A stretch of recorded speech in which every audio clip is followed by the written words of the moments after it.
क्या याद है वो एनिमे सीन जिसको तुमने लास्ट टाइम देखा था और उसको देखने के बाद तुम्हारी आत्मा तक कांप गई थी? वो एनिमे सीन जिसको देखने के बाद तुम पूरी रात नहीं सो पाए थे, वो तुम्हारे दिमाग में बार बार आ जा रहा था, तुम उसके बारे में बिल्कुल भी सोचना बंद नहीं कर पा रहे थे। तो हाँ, आज हम ऐसे ही एनिमे सीन्स के बारे में बात करने वाले हैं जिन्होंने एनिमे की हद को पूरा पार कर दिया। टोक्यो गूल, तुमको याद तो होगा ही वो कैन केनाकी का टॉर्चर।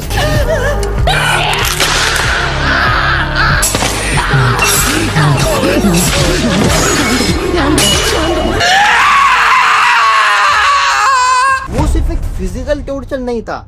जब जैसन ने केनाकी से पूछा 1000-7 कितना होता है, उस वक्त मन से आवाज आई कि ये सिर्फ एक सवाल नहीं है, ये एक बंदे का दिमाग तोड़ने वाला सवाल है। वो टॉर्चर जो कि उसके साथ बार बार हो रहा था, उसके नाखून खींच के निकाले जा रहे थे, उसकी उंगलियां, उसके पैरों के उंगलियां सारी बार बार काटी जा रही थी, बार बार बार।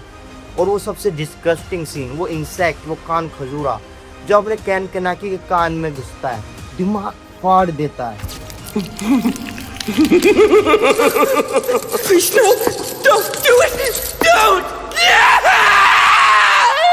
उस एनिमे सीन को देखने के बाद मुझे महसूस हुआ कि कैसे एक मासूम लड़का एक खूंखार मोस्टर बन सकता है।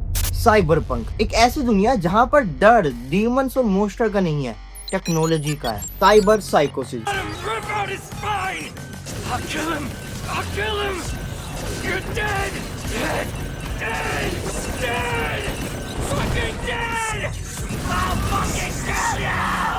जब तुम्हारा दिमाग भूल जाए कि तुम एक इंसान हो, वो ट्रांसफॉर्मेशन इंसान से एक हैवान बनने का बहुत खतरनाक होता है। एनिमे का एक ऐसा सीन जिससे नजर हटाना एकदम इम्पॉसिबल है।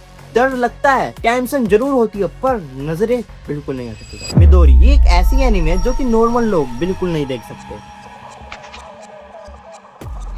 緑の塩らしい血だ。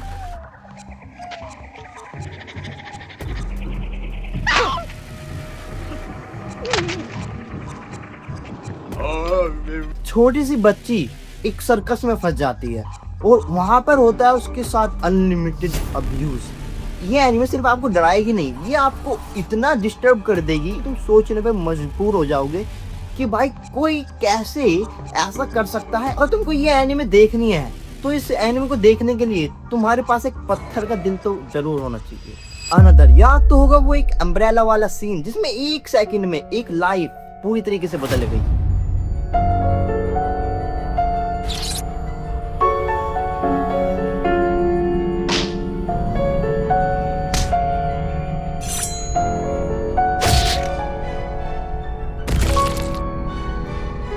वो सीढ़ियों वाला सीन प्रूफ है कि मौत कभी भी और कहीं भी आ सकती है, इतनी जल्दी कि एक आंख झपकी और खेल खत्म। और इस एनिमे सीन को देखने के बाद मुझे अम्ब्रेला से बहुत डर लगता है।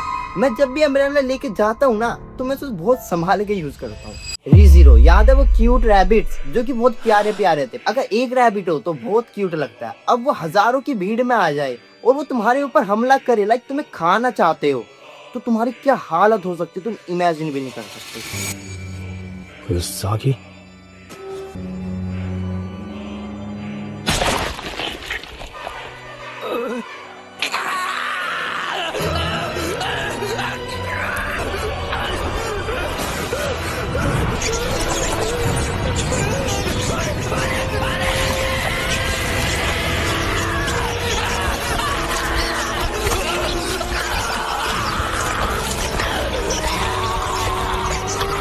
आज भी वो सुबारू की चीखें मेरे कानों में गूंजती है। और जब भी मुझे कोई खरगोश दिखता है तो मुझे वो एनिमे सीन याद आ जाता है। डोरोरो, वैसे तो ये पूरी एनिमे ही बहुत डिस्गस्टिंग है, पर इसमें एक एनिमे सीन आता है, मियो का सीन।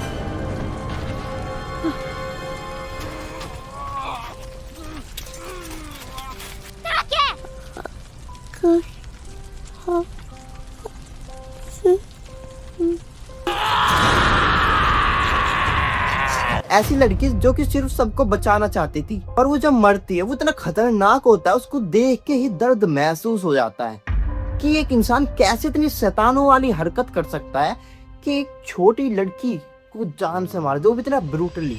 पैरासाइट, वैसे इस एनिमे के हर एपिसोड में बहुत खतरनाक चीजें हैं, पर पर्सनली मुझे एक सीन सबसे खतरनाक लगता है।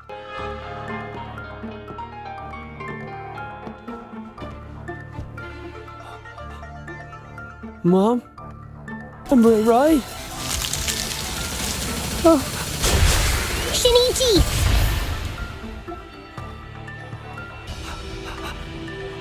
इमेजिन करो आपकी खुद की माँ एक मॉन्स्टर बन जाए जो कि अब तुम्हें बिल्कुल नहीं पहचानती, वो सिर्फ तुम्हें अब मारना चाहती है। अब जो तुम्हें डर लग रहा है वो तुम्हें उस इंसान से लग रहा है जिस इंसान को तुम सबसे ज्यादा प्यार करती हो। तो हाँ, ये देखो वो एनिमे सीन जो कि बहुत ही ज्यादा खतरनाक है।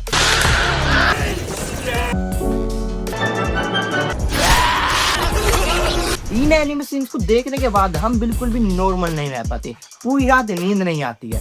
और अगर तुमको ऐसे ही डार्क सीन्स और डार्क एनिमे पसंद है तो इस चैनल को सब्सक्राइब करो, क्योंकि मैं ऐसे ही एनिमे के बारे में बातें करता रहता हूँ। さよなら。